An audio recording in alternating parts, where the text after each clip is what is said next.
So today's topic is division properties of exponents. And I've got a couple division facts below. We know 32 divided by 4 can also be written vertically as 32 divided by 4. Either way, they both equal 8. We also know that 32 is the same as 2 to the 5th, and 2 is the same as 2 squared. If I look at the answer 8, that's 2 cubed. And we look at the relationship between 2 to the 5th over 2 squared equaling 2 cubed, and we can clearly see that if we subtract the exponents while keeping the base the same, we get the solution. So in general, here's a rule: given two exponent terms with the same base, we keep the base the same and subtract the exponents. That base raised to the a over that base raised to the b is equal to that base to the a minus b power. Here's a couple other properties we need to know about. If we have a fraction raised to a power, then that's the same as the numerator raised to that power over the denominator raised to that power. An example would be 3/5 raised to the third is equal to 3 to the third over 5 to the third, or 27 over 125. Now here's another topic or equation we know to be true. Anything over itself is equal to 1, so 25 over 25 is equal to 1. Apply this new concept in terms of powers. 5 to the second, which is 25 over 5 to the second. We keep the base the same, subtract the powers, so that's 5 to the 2 minus 2 is equal to 5 to the 0. Well, 5 to the 0 then must equal 1. And likewise, we can state another rule that any base raised to the 0 power is equal to 1. So here is that. Any base n raised to the 0 power is equivalent to 1. It's always going to be true. When we talk about negative exponents, notice here we have 8 over 32, which is 2 to the third over 2 to the fifth, which is 2 to the 3 minus 5, or 2 to the negative 2. We know that 8 over 32 is the same as 1/4. So 1/4 must be equivalent to 2 to the negative 2. We know that 4 is equivalent to 2 squared. So 2 to the negative 2 must equal 1 over 2 squared. And in general, we can write a little rule for this.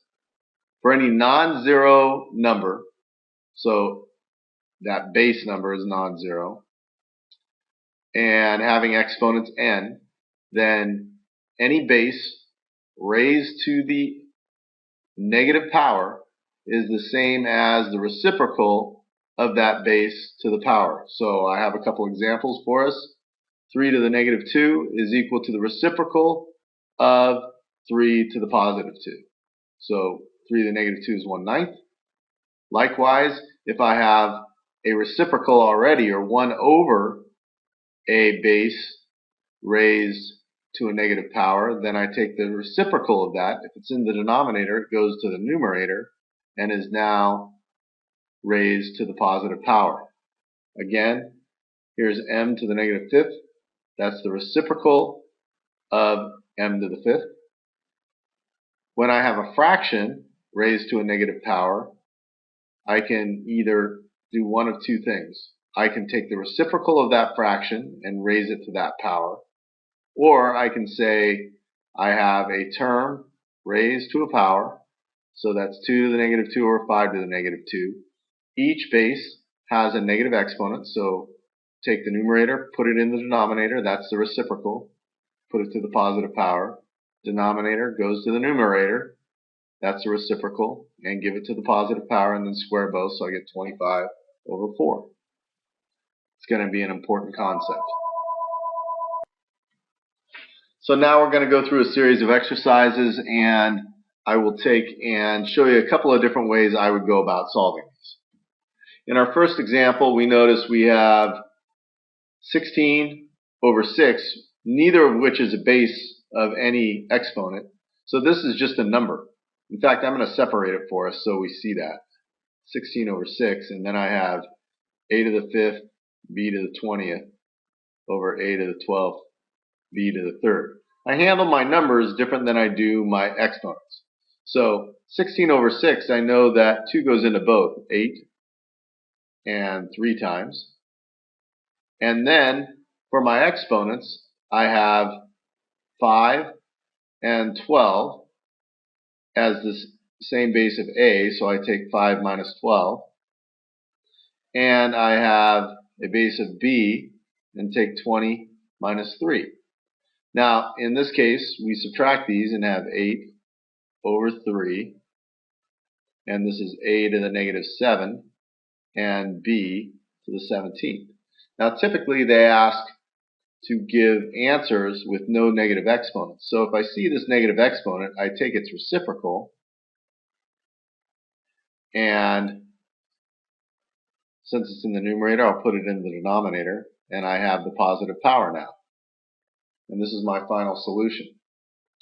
In this problem here, I see I have a power raised to a power, so I'm going to take and multiply those powers.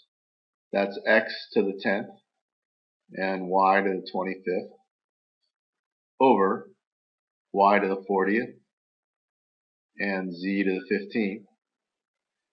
I look for the same base. X doesn't have the same base anywhere, so that's x to the 10th. Y has the same base, so that's y to the 25 minus 40. And z is in the denominator. So I'm going to keep it in the denominator and make that to the 15th. I subtract these two. I notice I have x to the 10th, y to the negative 20th, and z to the 15th. Instead of having a negative exponent, I bring it from the numerator to the denominator, making its exponent positive, and z is still in the denominator. Now, I want you to notice a couple of things here. If I were to take and look for the greatest exponent of each base, so for a, the greatest exponent was 12, and if I take 12, subtract from 5, I get 7, and there it is.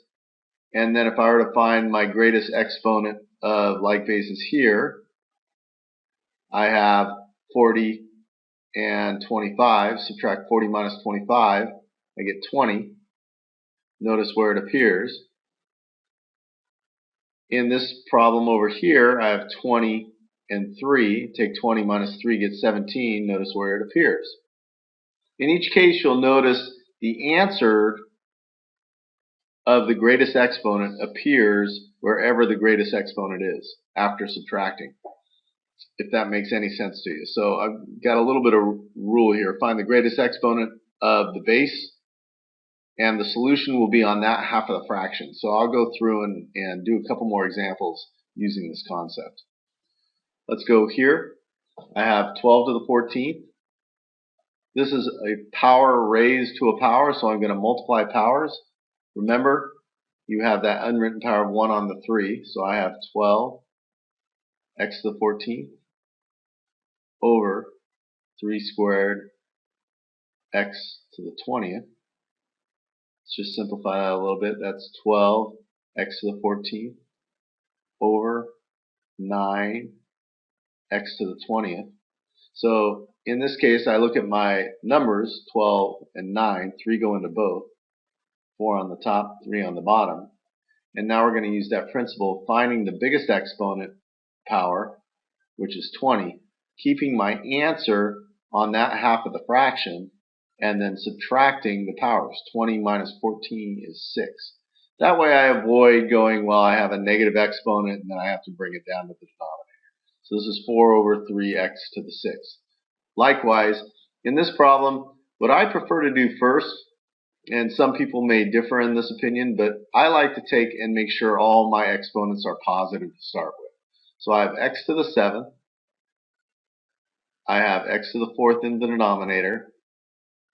This y is to a negative power, so I'm going to move it from the numerator to the denominator, make its power positive, and y to the 14th was initially positive, so I keep it where it is. So now what I'm going to do is my multiplications first.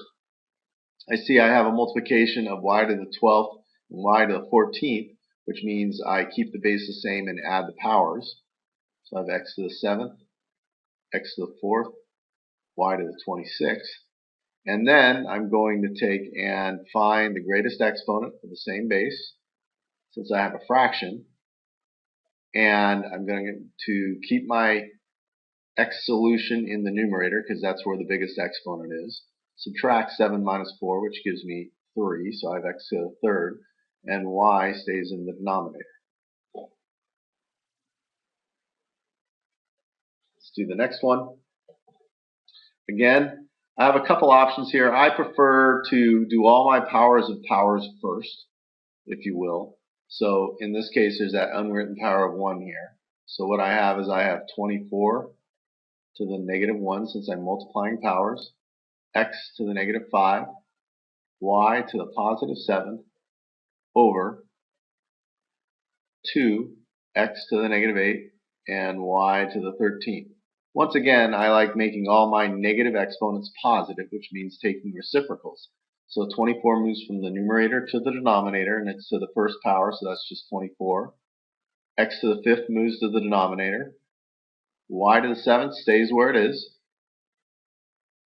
2 stays where it is. X, since it's to the negative 8, moves to the numerator, and it becomes a positive 8. And y stays where it is. So now I take a look and see if I have any multiplications I can do. Certainly I do. I have this 2 and the 24, which makes a 48, and that's in the denominator. And now I'm going to find the greatest powers of like bases. So 7 is the greatest power, or I lied. It's actually not. 13 is the greatest power of the base y, and 8 is the greatest power of the base x, and then I'll take and subtract and place my answers where the greatest exponent is. So if I use my x, 8 minus 5 is 3. Greatest power is in the numerator, that's where the answer is. 13 minus 7 is 6. Since my greatest power is in the denominator, the answer for the y's is in the denominator. And there I am.